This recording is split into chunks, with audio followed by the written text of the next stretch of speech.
वैशाली साड़ीज, दुल्हन लहंगे, फैंसी लहंगे, साड़ियों की सभी रेंज का एकमात्र शोरूम वैशाली साड़ीज, घंटाघर के पास, सुजानगढ़। इस समय आप खंडेला धाम का दृश्य देख रहे हैं। खंडेलवाल वैश्य ट्रस्ट में आज 21वां पाटोत्सव मनाया गया और इस कार्यक्रम के खास आकर्षण और समाज के गौरव निश्चित रूप से प्रवीण खंडेलवाल जी, जो कि चांदनी चौक से सांसद है और एक बहुत अच्छी छवि वाले नेता के रूप में जाने जाते हैं देश में, वो पधारे हैं। समाज ने खूब उनका स्वागत किया और आज आपने जिस तरह से अपने भाव व्यक्त किए समाज के प्रति, साफ लग रहा है कि एक बहुत बड़े सामाजिक व्यक्तित्व के रूप में आपकी एक पहचान है। सर, बहुत बहुत स्वागत है आपका। आप सब कुछ कह चुके, अपनी भावना व्यक्त कर चुके हैं। सब भी जानना चाहते हैं, मैं पत्रकार हूं, मैं तो जानना चाहूंगा क्योंकि राजनीतिक व्यक्तित्व है और आप दिल्ली से सांसद हैं और अब दिल्ली में चुनाव होने वाले हैं। भारतीय जनता पार्टी के लिए एक बड़ी चुनौती है। लोकसभा चुनाव में आप सारी सीटें जीते हैं, लेकिन पिछले 2 विधानसभा चुनाव में जिस तरह से आम आदमी पार्टी ने दोनों पार्टियों को धराशायी कर रखा है, इस बार आपको क्या लग रहा है, क्या योजना है आप पार्टी की? देखिए, इस बार हम देश के यशस्वी प्रधानमंत्री और विश्व के सबसे बड़े नेता आदरणीय श्री नरेंद्र मोदी जी के नेतृत्व में 5 फरवरी को जो चुनाव दिल्ली में होंगे, 8 को जिसका परिणाम आएगा, हम भारतीय जनता पार्टी की डबल इंजन की सरकार दिल्ली में बनाने जा रहे हैं, जो प्रचंड बहुमत से बनेगी। और हम सब कार्यकर्ताओं ने आदरणीय मोदी जी के नेतृत्व में ये संकल्प लिया है कि हम दिल्ली में विकास की नई कहानी लिखेंगे। हम दिल्ली में वो सारे काम करेंगे जिससे दिल्ली एक विश्व स्तरीय शहर के रूप में जाना जाए। पिछले 10 सालों में अरविंद केजरीवाल नाम के झूठे व्यक्ति ने जिस प्रकार से दिल्ली की बुरी हालत की है, अब समय आ गया है उस दिल्ली को ठीक करना है। बहुत काम हमें करना है।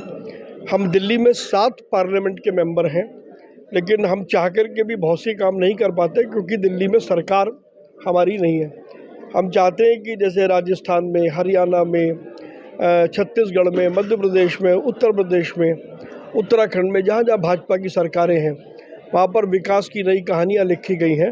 अब वक्त आ गया है जब मोदी जी के नेतृत्व में हम दिल्ली में विकास की नई। सर, नेतृत्व तो पहले भी मोदी जी का था। पहले ऐसा क्या हुआ कि लेकिन क्या है, पहले 5 साल उस आदमी ने झूठ बोला और शुचिता की राजनीति की बात करी। लोग कांग्रेस की सरकार से परेशान थे। पहले 5 साल तो इसलिए उनको मिल गए।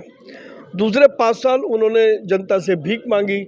मैंने बहुत सारे काम शुरू किए हैं, मेरे मन में बहुत सारे काम करने हैं। जनता ने 5 साल उनको दिए। अब वो फिर 5 साल मांग रहे हैं। मुझे लगता है 10 साल किसी भी राजनीतिक पार्टी के लिए या किसी भी राजनीतिक व्यक्ति के लिए ज़रूरी है कि उसका आकलन किया जाए। एक तरफ केजरीवाल, झूठे केजरीवाल, गजनी केजरीवाल हैं, दूसरी तरफ टेस्टेड और कमिटेड आदरणीय प्रधानमंत्री नरेंद्र मोदी। सर, सबसे महत्वपूर्ण सवाल, आप एक व्यापारी रहे हैं और मैं व्यापारी हूँ। हाँ, व्यापारी है, अब नेता है।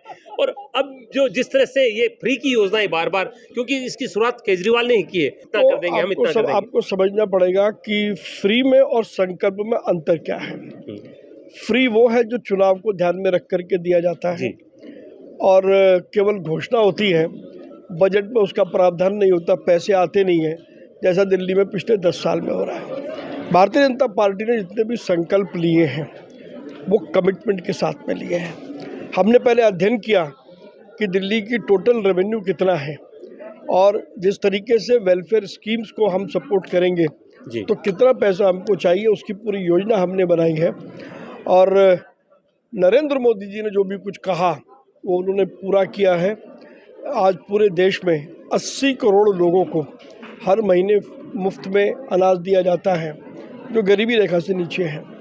एक भी दिन वो योजना बंद नहीं हुई, इसलिए नहीं हुई कि जब बजट आता है तो बजट में उसके पैसे का प्रावधान होता है। 2014 में जब मोदी जी ने चुनाव लड़ा तो जितनी कमिटमेंट करी उसमें से 99% को पूरा किया, यह रिकॉर्ड पर है। 2019 में चुनाव लड़ा तो 95% कमिटमेंट को पूरा किया, बाकी पर काम चल रहा है। तो हमारा ट्रैक रिकॉर्ड है, हम कमिटमेंट करने वाले लोग हैं। इसलिए केजरीवाल की फ्री भी है क्योंकि जो उसने कहा किसी को दिया नहीं। नरेंद्र मोदी ने जो कहा वो किया है। सर, दिल्ली की जनता इतनी पढ़ी लिखी होकर भी केजरीवाल को क्यों जिताती है? देखिए, कई बार झांसे में आ जाती है, वो बहुत बड़ा झांसेबाज है। 2 साल झांसा दे, 2 बार झांसा दिया ना उसने। जनता झांसे में आ गई। लेकिन आप देखें, मैं पब्लिक पढ़ी लिखी एक बड़ी सिटी की है। जरूरी नहीं है कि पढ़ी लिखी पब्लिक हमेशा ठीक ही सोचती हो। ये सामने वाला आदमी बड़ा कलाकार हो गया, लेकिन ये भी इतिहास है। यानी आप मानते हैं वो कलाकार है? कलाकार नहीं, झूठा है। कलाकार नहीं है वो व्यक्ति। राजनीति के नाम पर कलंक है साहब। 10 साल में दिल्ली को कहाँ ले गया? आप एक दिल्ली वाले से पूछो ना, एक फ्लाईओवर नहीं बना, एक हॉस्पिटल नहीं बना, एक कॉलेज नहीं बना, एक स्कूल नहीं बना, एक सिंगल सड़क नहीं बनी। केजरीवाल मुझे बताए 10 साल में क्या उसने एक पट्टा लगाया जिस पर शिलान्यास किया हो? तो झूठा आदमी है। चलिए, बहुत बहुत